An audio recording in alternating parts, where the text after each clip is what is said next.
मी परदेशातून भारतात माझ्या घरी परत आलो. मी बघितलं तर माझ्या बायकोचा रंग काळा पडला होता. मी माझ्या आईला विचारलं, तेव्हा ती म्हणाली, तुझी बायको रंग गोरा करण्याची फालतू क्रीम लावत होती. हा त्याचा परिणाम आहे. आईचं बोलणं ऐकून मी कविताला खूप वाईट साईड बोललो, पण ती काही बोलली नाही. शांत राहिली. मला तिच्या चेहऱ्याचा तिरस्कार वाटायला लागला. एक दिवस घरातले सगळे लोक एसीमध्ये गप्पा मारत मजा मस्ती करत होते, पण तिथे माझी बायको नव्हती. मला बाहेरून उन्हातून आल्यामुळे खूप तहान लागली होती. मी कविताला आवाज दिला, पण ती आली नाही. मला तिचा खूप राग आला, म्हणून मी रागात घराच्या मागच्या अंगणात गेलो. उन्हामुळं माझं डोकं दुखायला लागलं होतं आणि समोर माझी बायको त्या रखरखीत उन्हात. मी परदेशातून घरी आलो. मला घरात येऊन 2 तास झाले होते. घरी आल्यावर मी घरातल्या सगळ्या लोकांना भेटलो, पण माझी बायको कविता मला कुठेच दिसली नाही. म्हणून मी बेचैन होऊन आईला म्हणालो, आई, कविता कुठं आहे? तिला बोलाव ना. माझी नजर माझ्या बायकोला बघण्यासाठी उतावळी झाली होती. मी सगळ्यांसाठी आणलेली गिफ्ट त्यांना दिली, पण माझी बायको अजूनपर्यंत गायब होती. मला तिचा खूप राग आला होता की तिचा नवरा एवढ्या वर्षांनी घरी परत आला आहे. तिने सगळ्यात अगोदर मला येऊन भेटायला हवं होतं, पण ती अजूनपर्यंत आली नव्हती. मी घरी परत आल्याचा तिला अजिबात आनंद झाला नव्हता का? आणि हा विचार माझ्या मनाला दुःखी करण्यासाठी पुष्कळ होता. मी माझ्या आईला तिला बोलावण्यासाठी सांगितलं. माझं बोलणं ऐकून माझी आई आणि वहिन्या हसायला लागल्या. मी हैराण होऊन त्यांच्याकडे बघायला लागलो आणि म्हणालो, काय झालं? तुम्ही लोक माझं बोलणं ऐकून हसायला का लागलात? एवढ्या वर्षांनी मी घरी परत आलो आहे. माझ्या बायकोला भेटण्यासाठी तेवढाच उतावळा होतो जेवढा तुम्हा सगळ्या लोकांना भेटण्यासाठी. आईचं आणि वहिन्यांचं हसणं बघून मला जरा लाज वाटली. मी स्वतःच्या भावनांना ताब्यात ठेवत खूप मुश्किलीने हा बहाणा शोधला होता. आणि आई आणि वहिन्या हसत म्हणाल्या, आम्ही या गोष्टीसाठी हसतच नाही की तुम्ही तुमच्या बायकोला भेटण्यासाठी एवढे उतावळे झाला आहात. आम्ही तर या गोष्टीसाठी हसत आहोत की तुम्ही तुमच्या बायकोला समोर असून पण ओळखलं नाही. माहीत आहे तुम्ही एवढी वर्ष बाहेरच्या देशात राहिला आहात, पण तुमची असली कसली स्मरणशक्ती की माणूस स्वतःच्या बायकोलाच विसरून गेलात? असं म्हणत घरातले सगळे परत हसायला लागले आणि मी हैराण होऊन त्यांच्याकडे बघायला लागलो. त्या क्षणी माझी नजर समोर उभ्या असणाऱ्या मुलीवर पडली. तिला बहुतेक मी घरातली कामवाली समजलो होतो. ती हळूहळू किचनकडे निघून गेली. एक क्षण मी चकित झालो. तिचा चेहरा मला जरा ओळखीचा वाटला. अचानक माझ्या डोक्यात क्लिक झालं आणि वहिनीने प्रश्नार्थक नजरेने माझ्याकडे बघून म्हणाली, अहो भाऊजी, तीच कविता आहे. तुम्ही तिला ओळखलं पण नाही? मी तिच्या प्रश्नाला उत्तर दिलं नाही. मी आईकडे बघितलं आणि म्हणालो, आई, हे कविताला काय झालं आहे? आई खूप निष्काळजीपणे म्हणाली, एवढ्या फालतू क्रीम लावत असते, त्यामुळे तिचा रंग असा काळा पडला आहे. मी तिला किती वेळा म्हणाले की असल्या फालतू क्रीम लावत जाऊ नकोस, पण तिनं माझं काहीच ऐकलं नाही. मला म्हणाली, मी माझ्या नवऱ्याचा कमवलेला पैसा क्रीमवर उडवत आहे. मी तुमच्याकडे पैसे मागितले तर मला बोला. मोठ्यांचं बोलणं न ऐकण्याचा परिणाम बघितलास ना? तिने तिचा सगळा चेहरा खराब करून घेतला आहे. असं बोलत आई हसायला लागली आणि माझ्या तिन्ही वहिन्या पण हसत तिची साथ द्यायला लागल्या. मला कविताचा खूप राग आला. मी मनात म्हणालो, काय गरज होती अशा बाजारातल्या फालतू क्रीम लावायची? तिचा रंग तर अगोदरच किती गोरा सुंदर होता. तिला कुठल्याही क्रीमची गरजच नव्हती. मी जेवढे पैसे पाठवत होतो, असं वाटत आहे की तिने सगळे फालतू गोष्टी खरेदी करण्यात उडवून टाकले आहेत. जर तिने तिच्या खाण्यापिण्यावर पैसे खर्च केले असते तर तिचा रंग पण छान राहिला असता. ती तशी दिसायला सुंदर होती जसा माझ्या डोक्यात तिचा फोटो होता. जेव्हा ती मला पाणी घेऊन आली तेव्हा मला ती कामवाली असल्याचा भास झाला होता. त्यामुळे मी तिच्यावर लक्ष दिलं नव्हतं. मनातला राग दाबत मी माझ्या खोलीत आलो आणि बेडवर बसलो. मनात खूप गोंधळ चालू होता. मी बाहेरच्या देशात जाताना कविताची एक छबी माझ्या मनात बसवली होती. तिकडे जेव्हा मला तिची खूप आठवण यायची तेव्हा तिची तीच छबी मला आधार देत असायची. तिचं हसणं, तिचा तो गोरा रंग, लाजरी नजर, सगळं काही माझ्या डोक्यात एखाद्या स्वप्नासारखं सुरक्षित होतं. मला असं वाटलं की मी परत आल्यावर ती तशीच हसून आनंदाने माझं स्वागत करेल. मला बघून तिचे डोळे आनंदाने भरून येतील. ती पळत येऊन मला आनंदात मिठी मारेल. पण इथे तर सगळंच उलट होऊन बसलं होतं. मी तर माझ्या बायकोला ओळखू पण शकलो नाही. हा विचार करूनच मलाच खूप राग यायला लागला होता. थोड्या वेळानंतर कविता खोलीत आली आणि येऊन बेडजवळ उभी राहिली. तिची नजर तक्रार करत माझ्याकडे बघत होती. ती हळू आवाजात म्हणाली, माहीत आहे माझा रंग काळा झाला आहे, पण याचा अर्थ असा नाही की तुम्ही मला अजिबात ओळखू शकत नाहीत. तिच्या बोलण्यात दुःख आणि मान दोन्ही होतं. मला तिच्यावर खूप राग आला होता. मी रागात तिच्याकडे बघितलं आणि म्हणालो, एकतर तू स्वतः चूक करतेस आणि वरून अजून नखरे पण दाखवतेस. काय गरज होती बाजारातल्या एवढ्या फालतू क्रीम वापरण्याची? स्वतःचा चेहरा खराब करून घ्यायची. तू अगोदरच दिसायला सुंदर होतीस, पण बायका आहेत त्यात कधीच समाधानी नसतात. जेवढं मिळत असतं ते पण कमी वाटायला लागतं. कविता माझं बोलणं ऐकून गप्प बसली. काही वेळ खोलीत शांतता पसरली आणि मी बेडवर तोंड फिरवून झोपलो. माझा मूड खूप खराब होता. मी एवढ्या वर्षांनी आतुरतेने घरी आलो होतो. विचार केला होता की कवितासोबत एक एक क्षण छान प्रेमाने आनंदाने घालवेन. पण माझी सगळी स्वप्न इच्छा मातीत मिसळली. माझी तर तिच्याकडे बघायची पण इच्छा होत नव्हती. कविता खोलीत शांतपणे माझे कपडे कपाटात ठेवत होती. अधूनमधून माझ्याकडे बघत असायची. जणू तिला माझ्याशी काहीतरी बोलायचं आहे, पण नंतर थांबत असायची. मला जाणवलं होतं की ती रडत आहे, पण मी वळून एकदाही तिच्याकडे बघितलं नाही. माझ्या मनात अहंकार आणि राग दोन्ही होतं. मी विचार करत होतो की तिने तिचं ते सुंदर रूप का सांभाळून ठेवलं नाही. काही वेळाने ती हिंमत करून हळू आवाजात म्हणाली, अहो, तुम्हाला माहीत नाही, आपल्या घरातली परिस्थिती आता पहिल्यासारखी राहिली नाही. उन्हात काम करायला लागतं. घरात पण कामं खूप वाढली आहेत.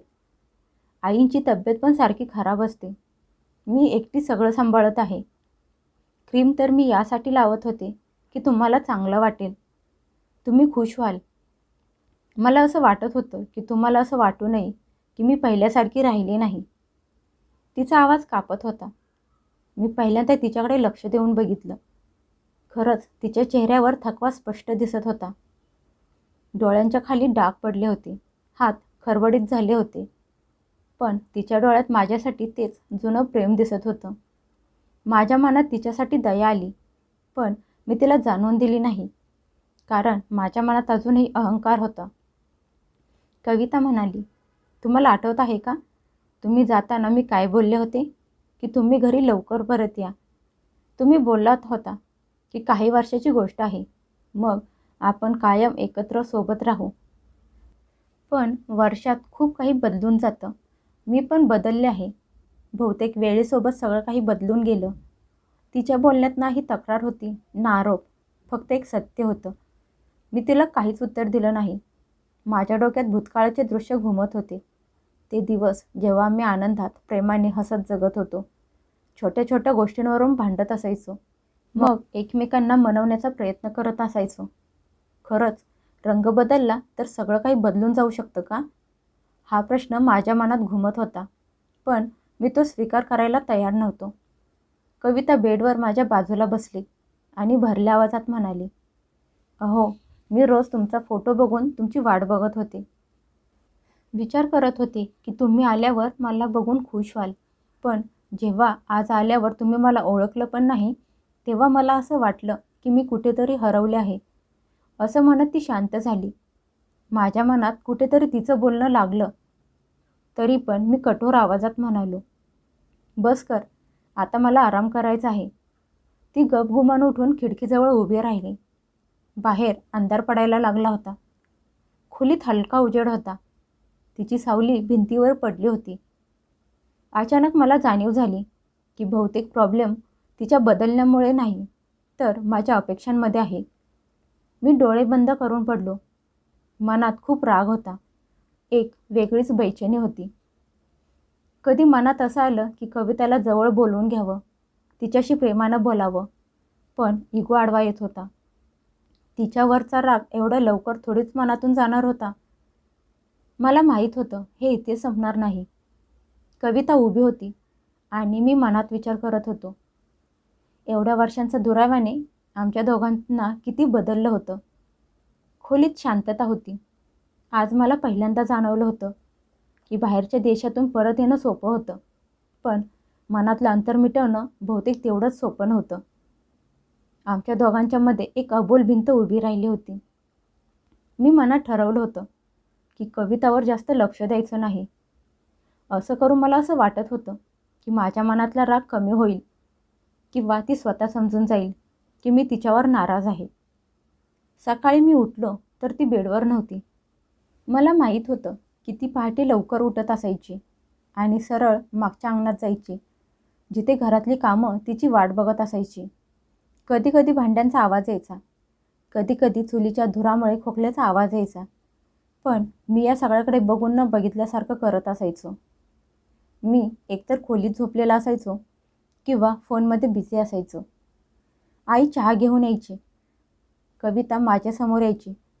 शांतपणे तिची कामं करत असायची. कधी खोलीत येऊन पाणी ठेवून जायची, तर कधी नाश्ता. मी तिच्याकडे न बघता फक्त हो ठीक आहे एवढंच बोलायचो. तिची नजर काहीतरी शोधत असायची, पण माझ्या चेहऱ्यावरचा कठोरपणा बघून ती काही न बोलता निघून जायची. तिचं शांत बसणं कधी कधी मला अस्वस्थ करत असायचं, पण मी माझा हट्ट सोडायला तयार नव्हतो. एक दिवस दुपारी मी बाहेर जायला तयार होत होतो. कविता खोलीत आली आणि हळू आवाजात म्हणाली, जेवण करून मग बाहेर जाणार आहात ना? मी तिच्याकडे न बघता म्हणालो, मला भूक नाही. ती काहीतरी बोलायला गेली, पण काही बोलली नाही. मी बूट घातली आणि दार जोरात आपटून निघून गेलो. संध्याकाळी मी परत आलो तर ती शांतपणे तिच्या कामाला लागली होती. ना तक्रार आणि नाही कुठला प्रश्न. तिच्या या अशा शांत बसण्याने माझ्या रागाला अजूनच वाढवलं होतं. मी कधी कधी जाणून बुजून मागच्या अंगणात जात नसायचो, कारण मला माहीत होतं तिथे खूप गरमी आहे आणि त्या तसल्या गरमीत कविता काम करत होती. पण मी स्वतःला समजावत असायचो की ही तिची स्वतःची जबाबदारी आहे. आल्यानंतर मी माझ्या मित्रांच्या सोबत वेळ घालवायला लागलो. घरी आल्यावर आई आणि भावांच्या, त्यांच्या बायकांच्या, मुलांच्या सोबत गप्पा मारत असायचो, पण तिथे कविता कुठेच नसायची. ती घरातल्या कामात व्यस्त असायची. मी तिला टाळत असायचो, तिच्याशी नीट बोलत नव्हतो. तिचं अस्तित्व घरात एखाद्या सावलीसारखं वाटायला लागलं होतं. ती घरात प्रत्येक जागेवर होती, पण माझ्या मनात कुठेही नव्हती. एक संध्याकाळी मी TV बघत बसलो होतो. कविता तिथे आली आणि म्हणाली, तुमच्यासाठी चहा बनवू का? मी थंड स्वरात म्हणालो, जर तुझी इच्छा असेल तर बनव. ती काही न बोलता मागच्या अंगणात गेली. आमच्या घराचं किचन मागच्या अंगणात होतं. ती चहा घेऊन आली. कप घेताना माझ्या हातातून कपातून चहा सांडला. तसा मी तिच्यावरच ओरडत म्हणालो, तुला तर एकही काम नीट करता येत नाही.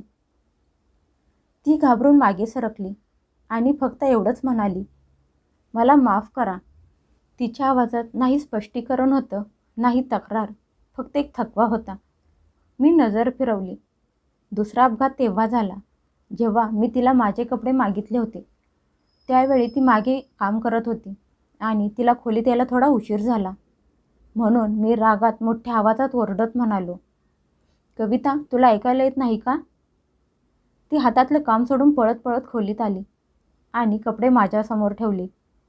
ती घामाने पूर्ण भिजली होती. मी टोमणा मारत तिला म्हणालो, घरातल्या कामात एवढी बिझी आहेस की तुला नवऱ्याचा आवाज पण ऐकू येत नाही.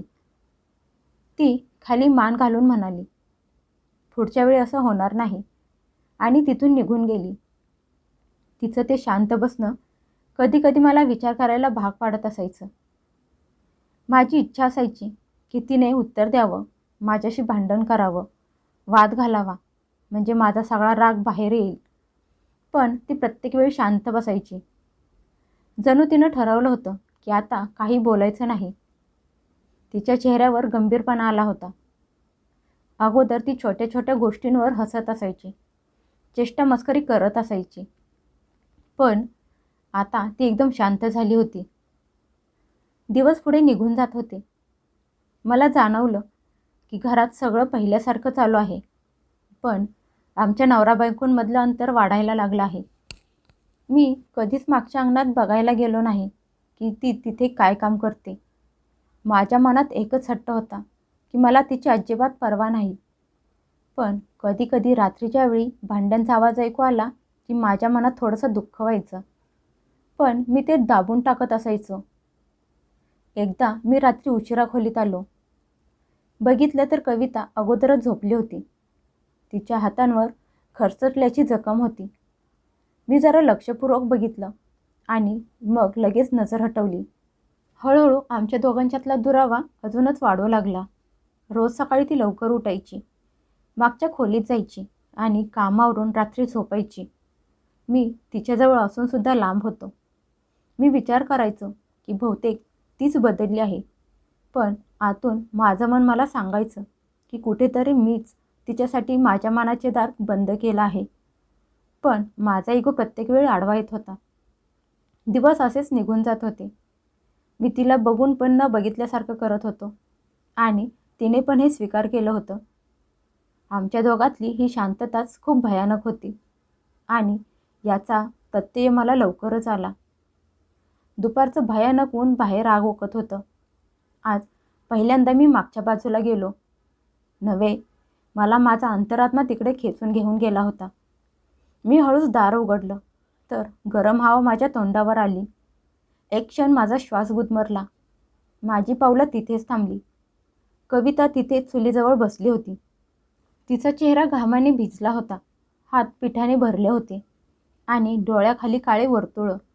ऊन थेट तिच्यावर पडत होतं. ती शांतपणे भाकरी थापत होती. एकामागे एक ती भाकरी बनवत होती. तिच्या कपाळावर घामाचे ओघळ येत होते, पण ती पदराने पुसत होती. काही वेळ मी तिला बघत होतो. नंतर मलाच असह्य झालं. एक पाऊल पुढे टाकताच मला उकाडा असह्य झाला. मला चक्कर आल्यासारखं जाणवलं. मी लगेच भिंतीचा आधार घेतला. कविताने माझ्याकडे बघितलं आणि पटकन उभी राहिली. तिच्या डोळ्यात भीती होती. ती म्हणाली, तुम्ही इथे का आलात? इथे उष्णता खूप आहे. तुम्ही पुढच्या खोलीत जा. आज पहिल्यांदा मला जाणीव झाली की ती स्वतः त्या आगीत जळत होती, पण तिला माझी काळजी होती. माझ्या तोंडून शब्द फुटत नव्हते. मी इकडे तिकडे बघितलं, तिथे कुठेच गारवा नव्हता. दिवसभर ती हेच काम करत होती. तीच कविता जिला काही दिवसांपूर्वी मी कामवाली समजलो होतो. माझी मलाच लाज वाटायला लागली. आईचे शब्द माझ्या कानात घुमू लागले. फालतू क्रीम लावून लावून चेहरा काळा केलाय. पण सत्य तर वेगळंच होतं. हा रंग कुठल्या क्रीमने काळा पडला नव्हता, तर उन्हात काम करून पडला होता. मी तिला विचारलं, तू रोज इथे काम करतेस का? ती म्हणाली, हो, घर खूप मोठं आहे. सगळ्यांसाठी जेवण बनवायला लागतं. हे रोजचंच आहे. तिच्या चेहऱ्यावर थकवा स्पष्ट दिसत होता. मला माझाच राग यायला लागला की मी इकडे दुर्लक्ष का केलं. आणि कविता काही न बोलता सगळं सहन करत होती. अचानक तिच्या हातातून भाकरी निसटली. मी तिचा हात हातात घेतला तर तिचा हात गरम लागला होता. शिवाय तिच्या हाताला काही ठिकाणी चटका लागला होता. मी तिला विचारलं, हे कधीपासून चालू आहे? ती म्हणाली, तुम्ही गेलात तेव्हापासून घरातली कामं वाढली. मी विचार केला की तुम्ही माघारी आल्यावर सगळं काही ठीकठाक होईल. तिचं बोलणं ऐकून मला खूप वाईट वाटलं.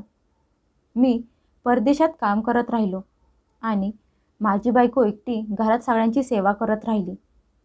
मी थरथरत तिला म्हणालो, कविता, माझं चुकलं. मी तुला समजून घ्यायला कमी पडलो. कविताचे डोळे भरून आले.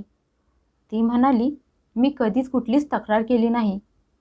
फक्त भीती याची वाटत होती की मी तुम्हाला पहिल्यासारखीच नाही दिसणार. मी म्हणालो, तू पहिल्यापेक्षा जास्त सुंदर आहेस, कारण तू आमच्यासाठी इतकं सगळं केलं आहेस. मी चूल विझवली आणि कविताचा हात हातात घेतला. तिच्या डोळ्यात अश्रू होते. पण यावेळी ते आनंदाचे होते.